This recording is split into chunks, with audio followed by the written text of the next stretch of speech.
Greetings, my name is Mike Levis and I'm an instructor with the Mount Hood Ski Patrol Avalanche program. Today's topic is avalanche nomenclature. Excuse me. We will discuss the language of avalanches and the different types of avalanches that you may encounter. We will also introduce our Bible for describing avalanches, the Snow, Weather, and Avalanche Guide, known affectionately as SWAG. Our goal in this module is to give you the tools to identify the types of avalanches you may encounter and to introduce the vocabulary you will use to describe the avalanche characteristics to others.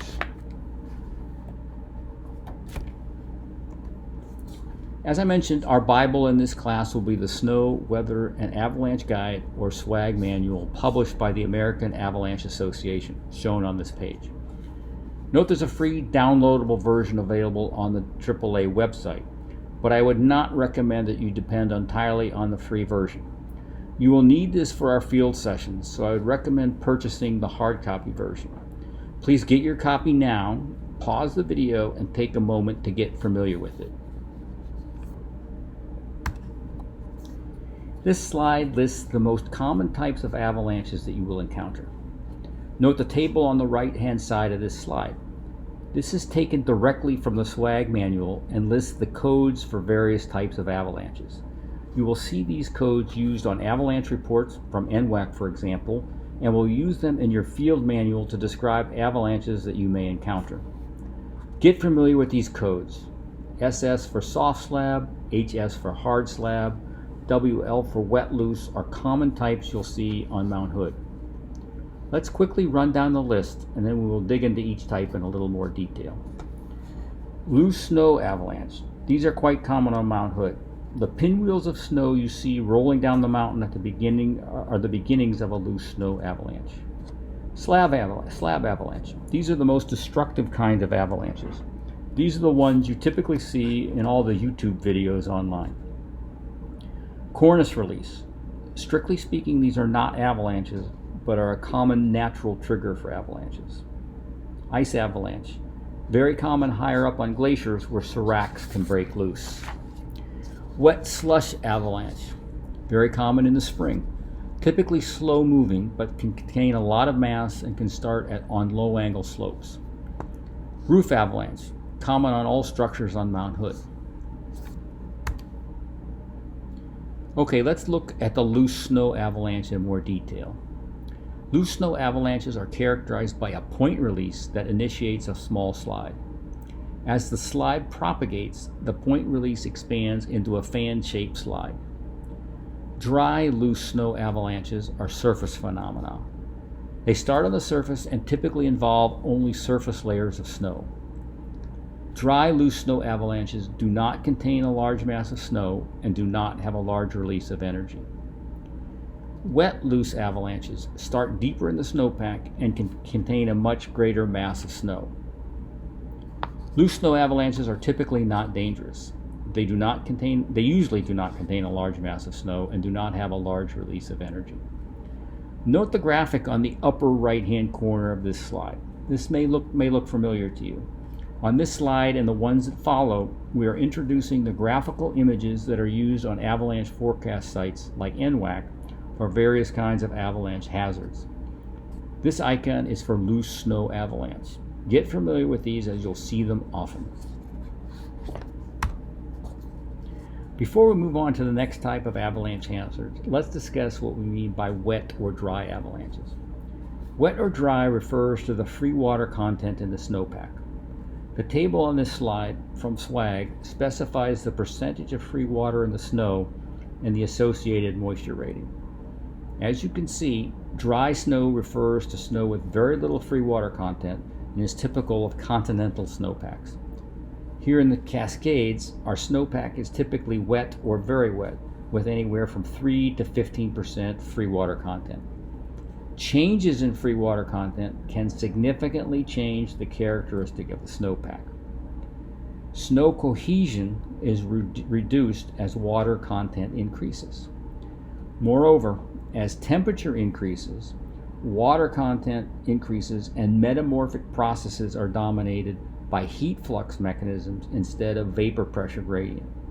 Since these metamorphic processes drive crystal formation, snowpack structure can change significantly as water content increases. More about this in later modules. Okay, here's the big one. Slab avalanches are the most destructive form of avalanche. As the name indicates, slab avalanches require a cohesive layer over a weak layer. A trigger, natural or man-made, causes the weak layer to fail. Since the weak layer is buried in the snowpack, failure of the weak layer results in a block of snow releasing downhill. The failure then propagates and releases a large mass of snow and a lot of energy. The slide quickly accelerates to 80 miles per hour or greater. These are particularly dangerous to people because of the failure propagation. You may actually be above the failure point, but the propagation can be uphill, resulting in a slide that actually starts above you. There are many subsets of slab avalanches. These are categorized based on the type of loading, storm or wind, moisture content, wet slab, or the nature of the weak layer, persistent or deep persistent slabs. This slide shows the icons used by forecasters for various kinds of slab avalanche hazards. Get familiar with them. Some things to keep in mind regarding slab avalanches are listed on this slide. Hard slabs tend to have a more cohesive layer than soft slabs. Wet slab has a higher moisture content that impacts the triggering mechanism. Wet slabs can be triggered by loading due to precipitation, changes in weak layer strength, or bed surface lubrication. All of these are common on Mount Hood. Dry slabs tend to be triggered by propagation of weak layer failure. Glide avalanches are slab avalanches where the bed surface is the ground. Cornice release avalanches are triggered by a cornice failing. Cornices are large, overhanging snow structures on the leeward side of a ridge. When these cornices fail, they can be large enough to be an avalanche themselves, or they can trigger a slab avalanche on the downhill aspect of the hill. Consider the image on the left on this slide as a cross-section of a ridge. The cornice can actually extend for many meters in each direction. Also note that if you are approaching the ridge from the windward side, you can't tell if there's a cornice present or not.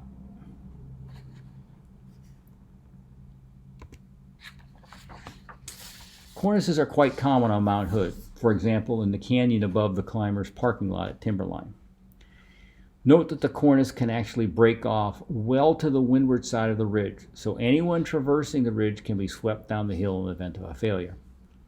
The message here is to A, always assume there's a cornice when approaching a ridge, and B, stay well back from the ridge. Ice avalanches occur on glaciers where seracs, large blocks of ice, break off and slide down the hill. These avalanches tend to occur at places where the glacier ice flows over a steep slope or cliff band. The increasing tensile stress results in calving of large ice blocks that then fall downhill. Collapse of glacier seracs has caused many fatalities. Note that since these failures are due to glacier creep and tensile failures, they can occur at any time of the day or in any season. Travelers should avoid crossing below or camping below areas of potential icefall. We have many seracs and potential for ice avalanches on the eastern and northeastern side of Mount Hood, the Elliott Glacier, for example. Wet slush avalanches commonly occur in the spring with the onset of warmer temperatures. As the temperature increases, the bonds holding snow in place weakens and the slides can occur. These are typically slow-moving but can contain a large mass of snow. Note the dirty brown appearance. These avalanches typically will carry a lot of sediment with them since the bed surface is typically the ground. These avalanches can be dangerous if the large mass of snow could potentially push you over a cliff or other objective hazard. Roof avalanches occur on all resorts on Mount Hood. They're particularly dangerous because they can bury people who least expect the hazard. Victims will typically not be wearing beacons. In many cases, the resort may not even know that someone is buried unless it's witnessed, so there may not even be a rescue attempt. In the event of a roof avalanche, you should assume someone is buried until proven otherwise and begin a search. Let's shift gears now and talk about the anatomy of slab avalanches, as shown on this slide. The top of the slab is the crown. The bottom edge of the slab is the stout wall. The sides of the slab are the flank. The vertical surfaces of the remaining snow above the slab avalanche is the crown face. This is where the crown was attached. The path the avalanche follows is the track. The surface remaining after the slab has moved downhill is called the bed or bed surface. The area where the slab avalanche accumulates at the bottom of the track is the deposition zone or runout. The toe of the avalanche is the farthest point of travel of the avalanche. Think about the features of this avalanche in terms of a rescue. Where would you start looking? Where would you not spend any time looking? Are there any hazards to the rescuers to be aware of? Here's another view of a slab avalanche. Note that the stout wall is often hard to see in many avalanches since the slab breaks into many pieces and slides down the hill. In order to have an avalanche, there needs to be a trigger to initiate a slide. Trigger events can be natural or man-made.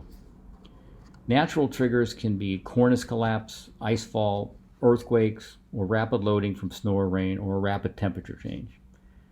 Rapid loading from snow or rain is the event we tend to be most concerned with. Rapid loading adds weight that will stress any underlying weak layers. Note, rapid loading can also be due to wind-driven accumulation. This is quite common on Mount Hood. We'll talk more about this in the weather module. Man-made triggers include avalanche mitigation activities such as cornice drops and various kinds of explosives, as well as triggers from human traffic. This includes skiers, climbers, and snowmobilers. Note that most avalanche accidents were triggered by the victims.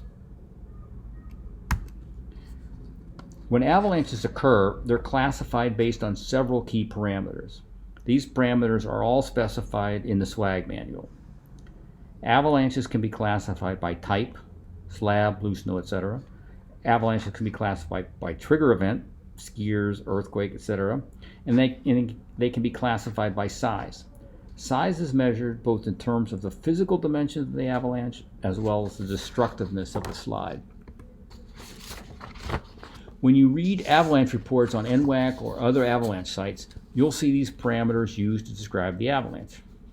This slide shows the codes for avalanche triggers. Note there are two levels of categorization here. First, we identify if the trigger is natural or man-made.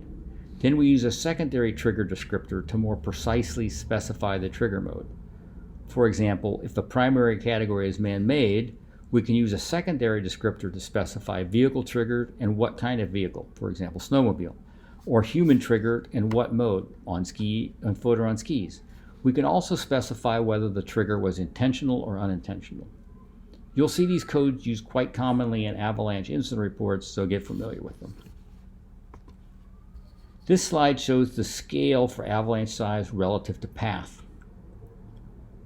You should interpret this as the size of the avalanche relative to the maximum possible area the avalanche had available to slide.